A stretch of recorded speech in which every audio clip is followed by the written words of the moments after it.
Agenda, कार्यसूची की जानकारी हमारे पास नहीं है।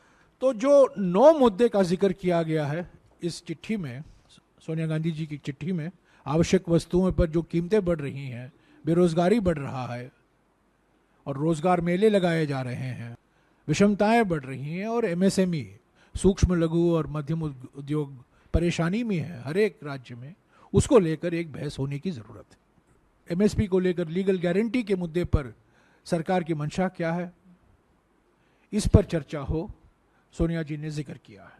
और जो एकमात्र लाभार्थी हैं मोदी सरकार की आर्थिक नीतियों के, जो अडानी बिजनेस ग्रुप है, उसके जो खुलासे हुए हैं उस पर जेपीसी का गठन होना बहुत ज़रूरी है। हमारी सरकार चली गई 2014 में, उसके बाद में उस जातीय जनगणना के बारे में हमने कुछ सुना नहीं। न केवल जातीय जनगणना नहीं हुआ है, पर जो 2021 में जनगणना होने वाली थी, जो हर 10 साल जनगणना होती है, वो भी अब तक नहीं हुआ है। हमारे ज़मीन पर चीन बैठा हुआ है। लद्दाख और अरुणाचल प्रदेश में हमारी सीमाओं पर गंभीर समस्याएं। तो सोनिया जी ने कहा है कि जो कम्युनल टेंशन है, सांप्रदायिक तनाव है, अलग अलग राज्यों में एक भय का वातावरण बनाया गया है, एक माहौल बन गया है भय का।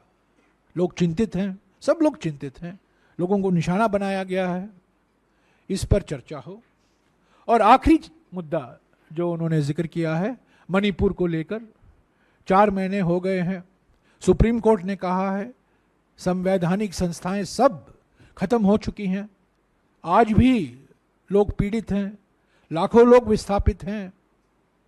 और आज ही हमें पढ़ने को मिला है कि अगले 5 दिन के लिए, जब हम G20 मना रहे हैं दिल्ली में, 5 दिन के लिए इम्फाल घाटी में कर्फ्यू लगाया गया है।